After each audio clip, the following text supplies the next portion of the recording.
여러분은 블루오션이라는 용어를 많이 들어보셨을 것입니다. 오늘날 기업들이 경영 전략으로 삼는 것이 바로 블루오션 전략입니다. 블루오션과 대조되는 용어가 하나 있죠. 그것은 레드오션입니다. 이 레드오션, 문자적으로 이야기하면 붉은 바다입니다. 핏빛 바다입니다. 이미 경쟁자가 있을 만큼 있어서 치열한 경쟁이 난무하는 시장을 의미하는 용어입니다. 여기에는 항상 독점이 지배하고 경쟁이 가득 차 있습니다. 블루오션, 푸른 바다입니다. 수많은 경쟁자들로 넘쳐나는 레드오션과 상반되는 개념입니다. 경쟁자들이 없는 무경쟁 시장을 의미합니다. 그렇다면 그리스도 교회는 어떤 오션을 지향할까? 블루오션인가? 레드오션인가? 그리스도인의 영성이란 무엇인가? 왜 우리는 신앙을 가지고 있는가? 신앙이 내게 주는 유익과 축복은 무엇일까? 예수를 잘 믿는다는 것은 무엇일까? 우리는 어떻게 살고 있는가? 이런 질문들은 이 시대를 살아가는 그리스도인으로서 스스로 대답해 보아야 할 신앙의 본질적 질문입니다. 여러분, 그리스도의 성육신을 잠시 생각해 보기 원합니다. 인간으로 이 땅에 오신 그리스도의 성육신의 의미는 무엇일까? 왜 예수님께서 사람으로 오셨는가? 예수님께서는 이렇게 그 이유를 말씀하셨습니다. 내가 온 것은 양으로 생명을 얻게 하고 더 풍성히 얻게 하려는 것이다. 요한복음 10장 10절의 말씀입니다. 풍성한 생명을 양인 우리에게 주시기 위하여 오셨다는 것입니다. 그런데 오늘날 그리스도인들은 이 풍성한 삶에 대하여 전혀 다른 기대를 가지고 있는 것 같습니다. 수많은 복음주의자들은 예수님께서 주시는 풍성한 삶을 물질적 축복, 번영, 건강의 축복 같은 현세에서의 풍요로운 삶으로 바꿨습니다. 이것은 천박한 현대 물질주의적 사고에서 비롯된 성경 해석과 번영 신학의 결과입니다. 결국 이 시대의 기독교는 복받는 종교가 된 것입니다. 이러한 기복신앙은 풍성한 삶을 풍요로운 삶으로 이해합니다. 그리고 이 같은 기독교적 삶에 대한 이해는 신자들로 하여금 표층적 신앙인 종교적인 삶으로 인도합니다. 종교는 복받는 수단으로 전락한 것입니다.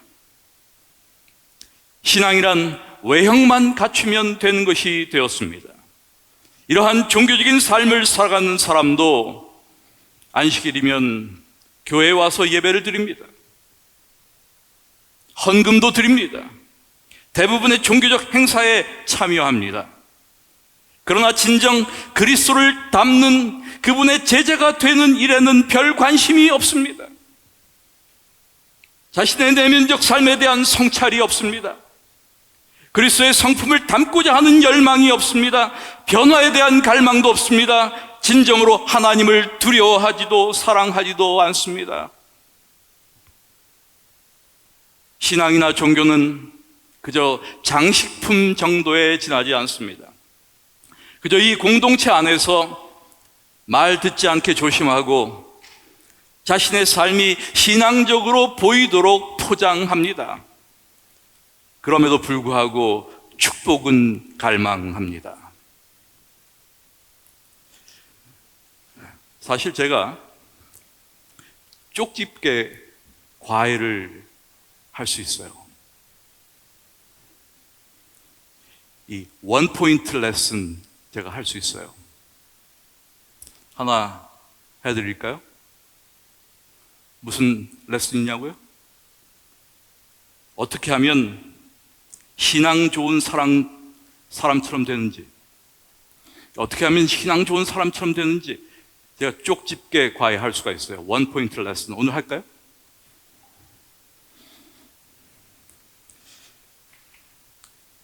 그냥 3개월만 새벽 기도에 나오세요. 그냥 더도 말고 3개월만. 하나 더 해드릴까요? 11조 드리세요.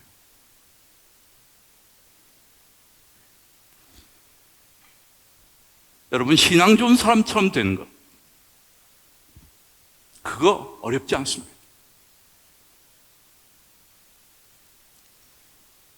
강아지 똥의 작가 고 권정생 선생의 빌뱅이 언덕이라고 하는 산문집에 이러한 글이 나오는데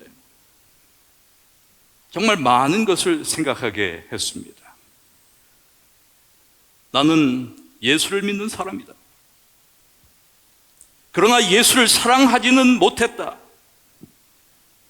내가 필요할 때면 불렀다가 필요 없으면 잊어버린다. 그를 믿으면 병을 고칠 수 있기 때문에, 그를 믿으면 멸망하지 않고 영생을 얻기 때문에 필요했지 사랑한 것은 아니었다.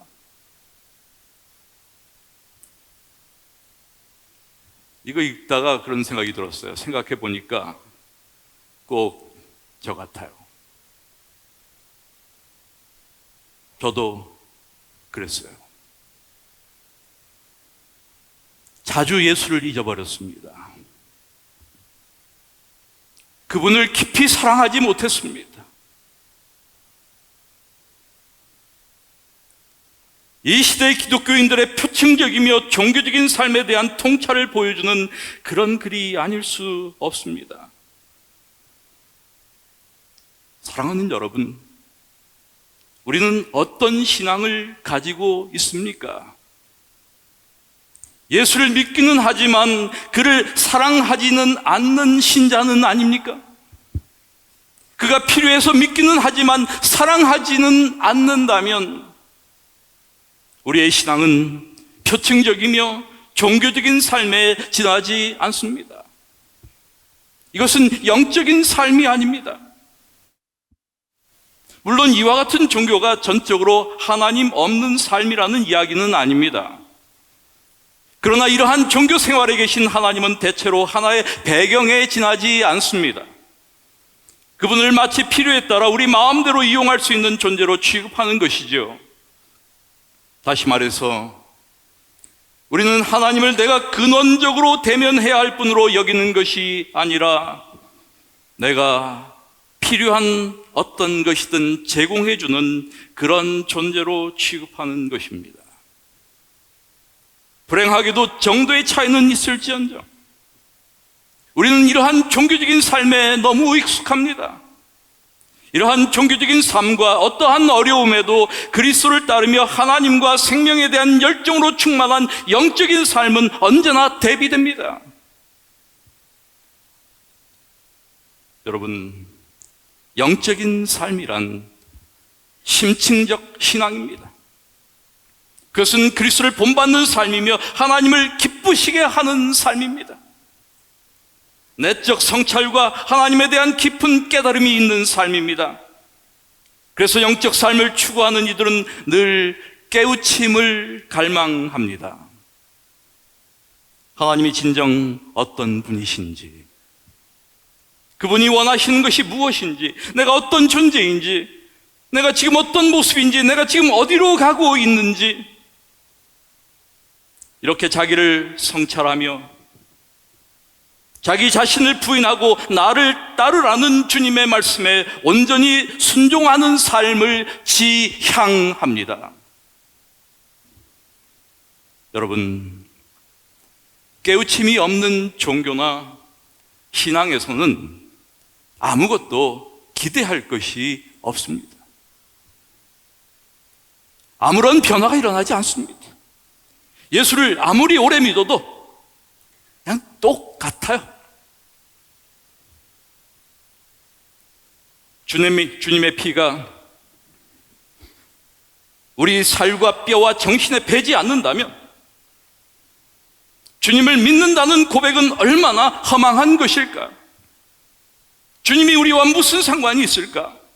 여러분, 우리는 지금 바로 이 질문 앞에 서 있는 것입니다. 하나님께서 우리에게 기대하시는 삶이란 무엇일까? 그것은 종교적인 삶이 아니라 영적인 삶임을 기억해야 합니다. 그리고 그것이 그리스도께서 주시고자 하는 풍성한 삶의 정체입니다.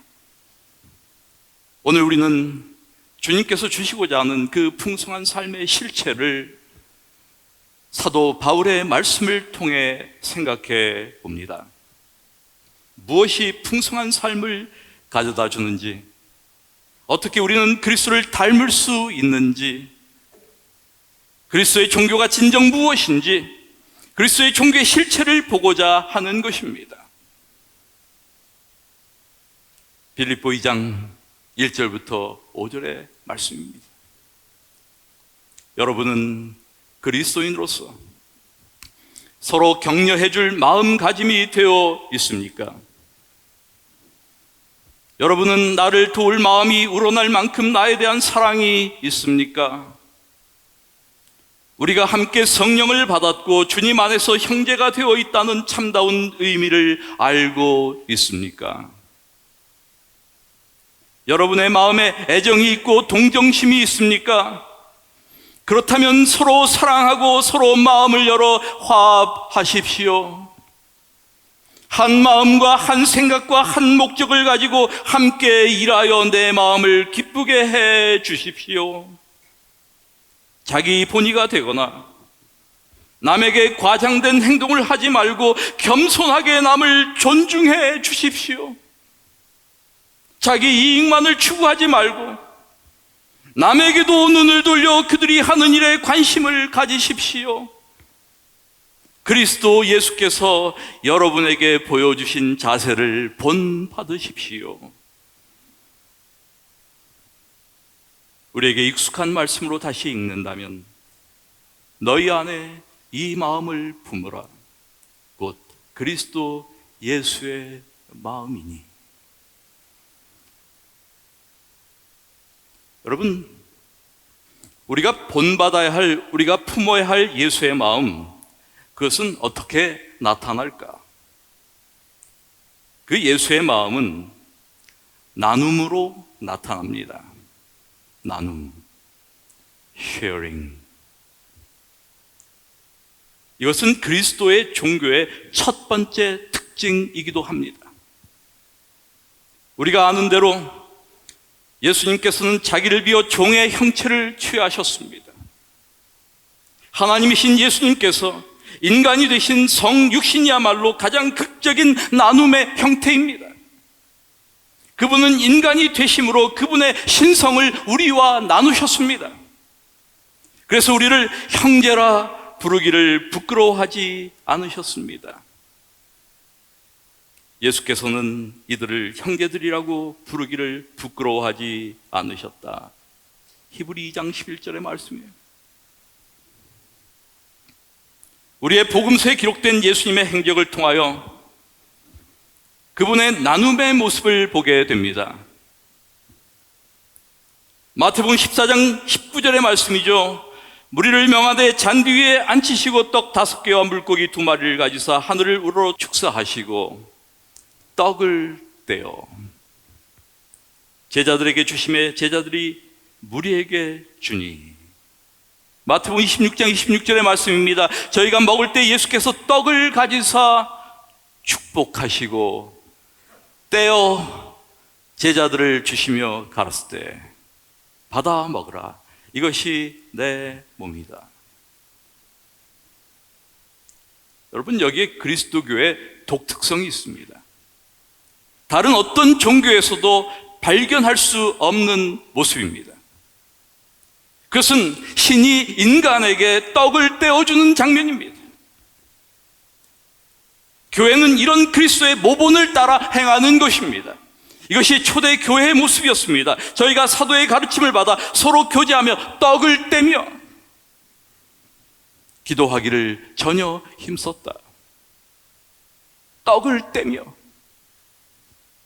안에서 밖으로, 우리 안에서 타인을 향하여 떡을 뗀다는 말입니다. 여러분, 떡을 떼는 것은 우리가 생각한 것처럼 교제를 위하여 다과를 나누는 그런 것이 아닙니다. 이것은 생명을 나누는 일이었습니다. 그렇습니다, 여러분. 행복은 소유에서 오는 것이 아니라 있는 것을 떼어 나누어 주는 데서 오는 것입니다. 우리는 무엇을 나누며 살아갑니까? 우리가 가진 것, 받은 것을 나눕니다. 생각해 보면 못 나눌 것이 없습니다. 우리의 소유뿐 아니라 우리의 모든 기회와 우리의 명예와 사랑과 진리와 희망과 행복조차 우리가 나눌 수 있는 그런 것들입니다. 여러분, 하나님의 블루오션 왕국, 그것은 나눔에 있습니다. 그런데 이 나눔의 정신과 정반대의 정신이 있어요. 그것은 다름 아니라 독점입니다. 경쟁입니다. 지배입니다. 레드오션의 모습이죠. 우리는 요한복음 5장 1절부터 15절의 베데스다의 연못의 모습을 한번 생각해 봅니다. 거기에 38년 된 병자가 있었습니다. 그는 거기서 물이 동하기를 기다립니다. 도대체 거기서 몇 년이나 있었는지 아무도 몰라요. 그러나 언제나 경쟁에서 뒤처집니다. 이것이 세상의 모습입니다. 그는 그를 찾아온 예수님께 사람 없음을 호소합니다. 물이 동할 때 나를 못에 넣어줄 사람이 없어. 내가 가는 동안에 다른 사람이 먼저 들어갑니다. 오직 독점과 경쟁이 지배하는 사람 없는 세상입니다. 레드오션입니다. 그날 예수님은 사람 없는 곳에 사람 있음을 보여주셨습니다. 여러분, 그리스도인은 바로 사람 없는 곳에 사람 있음을 보여주는 존재입니다. 우리가 품어야 할 예수의 마음, 그것은 또한 돌봄으로 나타납니다. 이것이 그리스도의 종교의 두 번째 특징입니다. 돌봄, caring. 첫 번째 sharing을 이야기했어요. 두 번째 caring, sharing and caring. 나눔과 돌봄. 바울은 빌립보 2장 4절에서 각각 자기 일을 돌아볼 뿐더러 각각 다른 사람들의 일을 돌아보아 나의 기쁨을 충만케 하라 라고 말씀하셨습니다. 또한 히브리 10장 24절의 말씀을 통해서 서로 돌아보아 사랑과 선행을 격려하며 라고 말합니다. 돌아보아, 돌봄이죠. 다른 그리스도인들의 삶 속에서 필요로 하는 것을 들여다보는 것.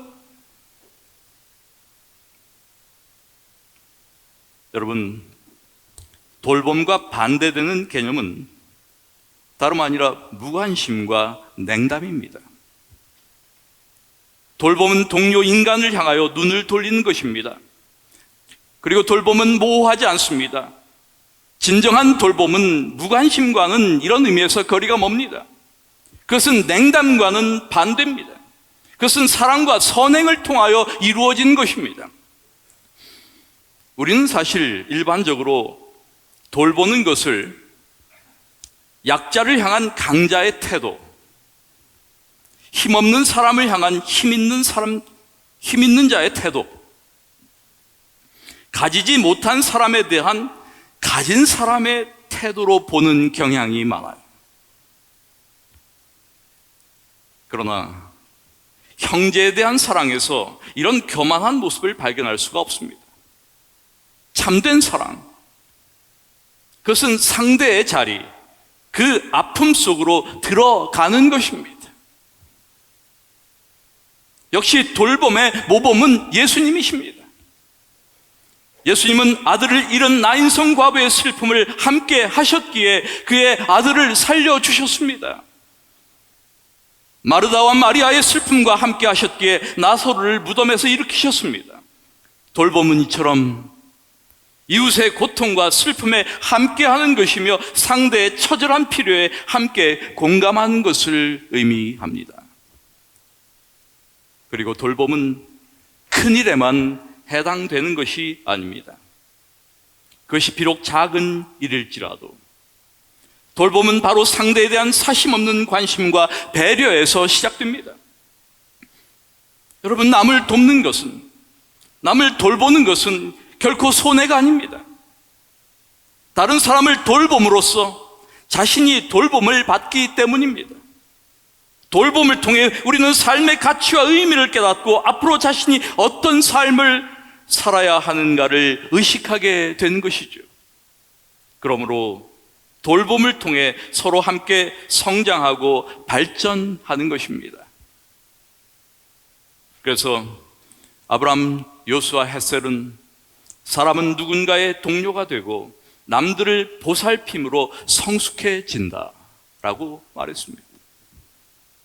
밀턴 메이어홉 역시 다른 사람을 돌보는 것은 그를 성장하게 하고 자기를 실현하도록 돕는 것이다 라고 말합니다. 그렇습니다, 여러분. 이것은 마치 우정이 상호 신뢰와 질 높은 관계의 변화를 통해 이루어지는 것처럼 사람의 관계를 발전시킵니다. 나아가 돌봄은 하나님의 일에 동참하는 것입니다. 실천하는 영성이라고 하는 책을 쓴 헨리 나우엔, 이 사람은 한때 예일대, 하버드대 교수였습니다.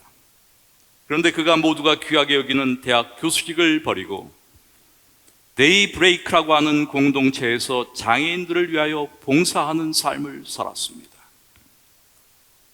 그는 거기서 생애 마지막 10년 동안 아담이라고 하는 지체 장애자를 돌보았습니다.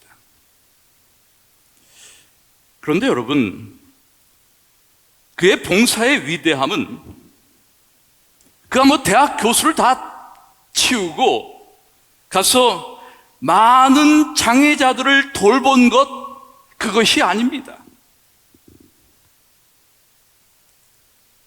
그의 봉사의 위대함은 그가 오직 단 한 명에 집중한 것입니다. 그는 후에 아담의 삶을 통하여 예수님을 만났다라고 고백합니다. 진정 도움을 받은 사람은 그 자신이었음을 고백한 것입니다.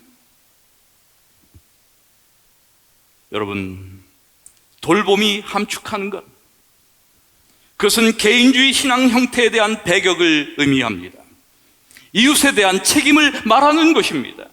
예수님께서는 형제에 대한 책임을 정말 강조하셨습니다. 그리고 이 예수님의 강조는 지나치리만큼 지독한 말씀이었습니다.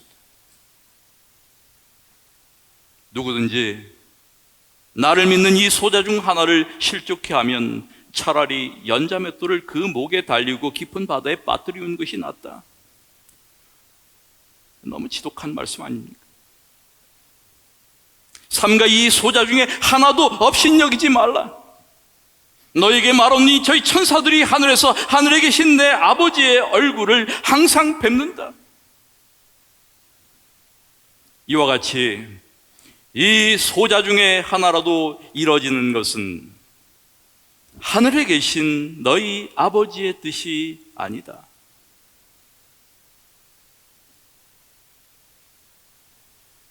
사랑하는 여러분,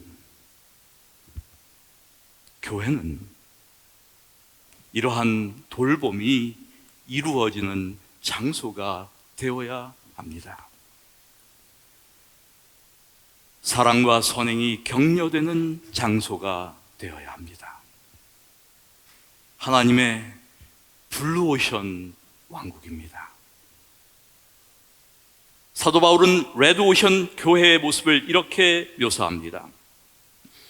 내가 두려워하는 것은 내가 가서 여러분을 만나볼 때 여러분이 혹시나 내 기대에 미치지 못할까 하는 것입니다. 또 여러분 가운데 싸움과 시기와 분노와 야심과 비방과 수군거림과 교만과 무질서가 있지는 않을까 하고 염려합니다. 이런 것들이 교회의 부흥을 가로막는 것들입니다. 여러분, 마지막 날 인간은 누구나 주님 앞에 설 것입니다. 그런데 우리가 그 주님 앞에 섰을 때 그분이 우리에게 던질 질문이 무엇일까를 생각해 봅니다. 우리가 주님 앞에 섰을 때 주님은 내게 어떤 질문을 던지실까? 여러분은 어떤 질문을 기대하십니까? 그래, 천국 오기 전에 뭘 했나? 예, 저 교수했습니다. 그래, 연구 업적이 몇 프로나?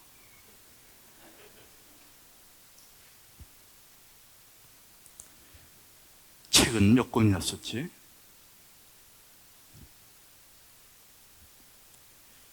프로젝트는 많이 했나?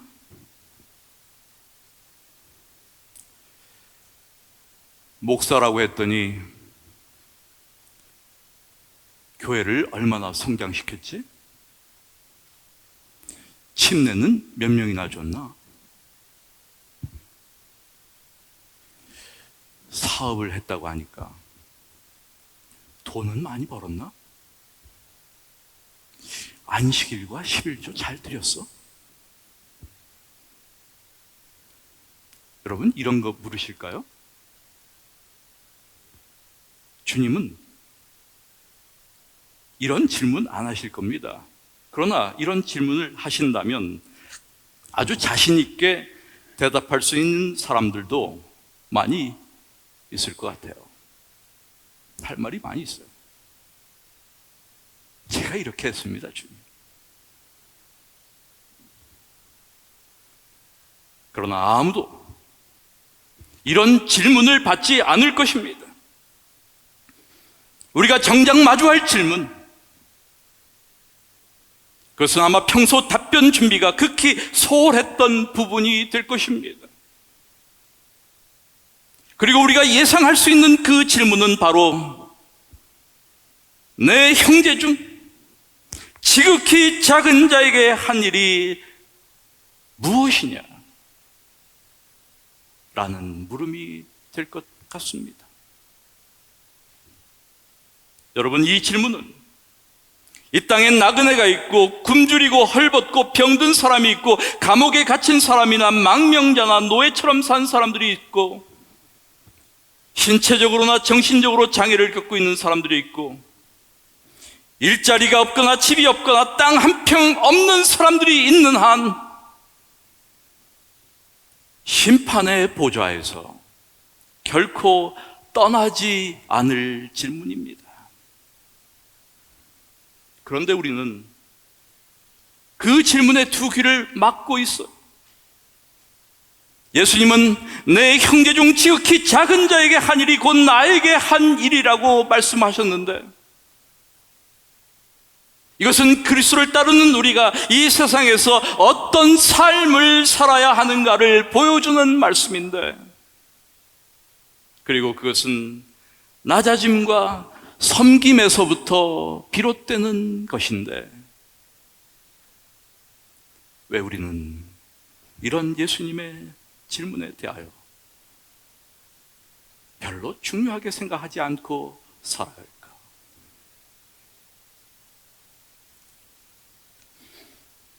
본 회포는 그리스도 안에서 죄인임을 고백하고 이 사실을 인정하는 사람들만이 낮아질 수 있고 섬김의 봉사를 할 수 있다라고 말합니다.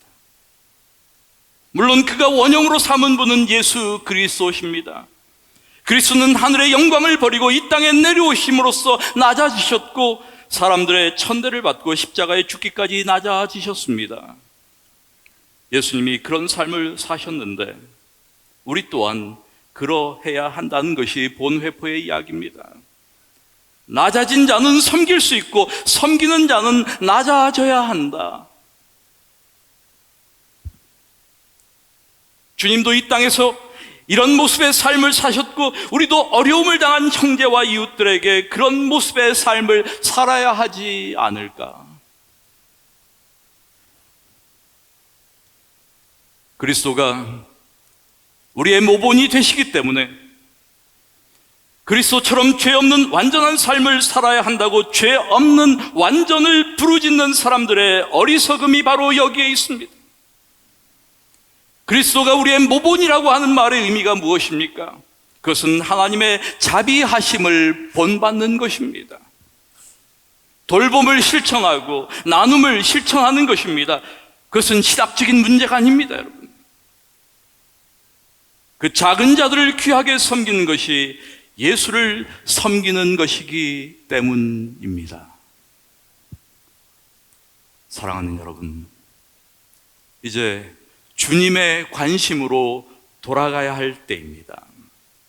주님의 관심은 도덕적으로 우리가 흠이 있느냐, 죄가 있느냐, 이런 문제가 아닙니다.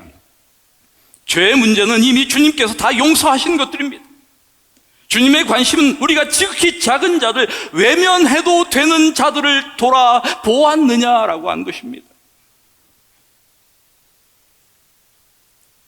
하나님께서 주시는 풍성한 삶의 축복이란 이 땅에서 풍요로운 삶을 살아가는 것이 아닙니다. 우리는 하나님의 축복을 오해해 왔습니다. 재물, 번영, 성공, 건강, 직위와 명예, 자식의 출세 등을 하나님의 축복이라고 생각하며 살았습니다. 그러나 이것이 축복이 아닙니다. 만일 이런 것이 하나님의 축복이라고 한다면 교회 안에 있는 가난하고 어려운 사람들은 도대체 어떤 분들입니까? 이분들은 하나님의 축복이 아니라 하나님께 저주받은 사람들입니까? 하나님께서 주시는 풍성한 삶이라 있고 없고의 문제가 아닙니다. 가진 것과 없는 것의 차이가 아닙니다. 없는 중에라도 나눌 수 있는 것이 축복입니다. 어려운 중에도 남을 돌아볼 수 있는 것이 하나님의 축복입니다. 우리는 이런 것들을 복으로 여겨야 합니다. 이 땅에서의 풍요로운 삶을 축복으로 여기지 말아야 합니다. 그렇습니다, 여러분. 우리는 지나치기 쉬운 작은 일부터 시작해야 합니다. 십자가를 지는 일은 작은 일을 작게 여기지 않고 작은 기회를 크게 여기며 작은 자를 크게 섬기는 것입니다. 우리가 주님의 일에 관심을 가질 때 보다 더 거룩해질 수 있습니다. 저는 우리의 눈이 고통받는 이웃들을 향하여 크게 열리기를 원합니다. 그들 곁으로 한 걸음 다가갈 수 있는 용기를 갖게 되기를 기도합니다. 우리에게 필요한 것은 거대한 허상이 아니라 내가 차지하고 있는 자리의 한 구석을 더 밝히는 것입니다. 마지막 때 우리에게 던질 그 마지막 질문에 대비해야 합니다. 나는 정말 하나님이 기뻐하시는 삶을 살고 있는가? 나는 그저 형식적인 종교적 삶에 안주하고 있지는 않는가? 이 세상의 아픈 영혼을 위하여 나는 무엇을 하고 있는가? 나는 진정 그리스도인인가? 진정 나는 그리스도를 닮기를 갈망하는가? 이런 질문은 우리의 삶을 바꾸게 할 것입니다. 하나님은 우리와 더불어 과거와 전혀 다른 여행을 하고 싶어 하실 것입니다. 여러분, 사랑은 단순한 것입니다. 순수함을 잃어버릴 때 사랑은 불가능합니다. 사랑은 복잡한 것이 아닙니다. 그러나 인간은 복잡한 존재입니다. 그런데 하나님과 가까워질수록 신앙, 희망, 사랑에 있어서 더욱더 단순하게 되어 갑니다. 그래서 어린 아이와 같이 되지 않으면 하나님 나라에 들어갈 수 없다고 주님께서 말씀하셨습니다. 여러분, 새들에게 가장 황당한 일이 무엇인지 아십니까? 시인 반치로아는 새들에게 가장 충격적인 것은 날아오를 하늘이 없는 것보다 내려앉을 대지를 발견하지 못했을 때다, 이렇게 이야기합니다. 가만히 생각해 보니까 진짜 그래요. 날아오를 하늘이 없는 것보다 내려앉을 대지를 발견하지 못했을 때 이 새들이 아주 황당하게 될 것 같아요. 사랑하는 우리 교회 여러분, 우리 주위에는 하나님을 말하는 사람이 있고 하나님을 느끼게 하는 사람이 있습니다. 하나님에 대하여 한마디도 하지 않지만 그 존재로서 그가 하나님과 함께 있음을 감지할 수 있는 사람이 있습니다. 하나님을 느끼게 하는 사람들, 그들은 새들에게 내려앉을 대지가 필요하듯이 세상살이에 지쳐 비틀거리는 누군가의 설 땅이 되어주기 위하여 애쓰는 사람들입니다. 저는 우리 대학교의 성도들이 이런 사람들이 되면 좋겠습니다. 저도 이런 사람이 되기를 늘 기도합니다.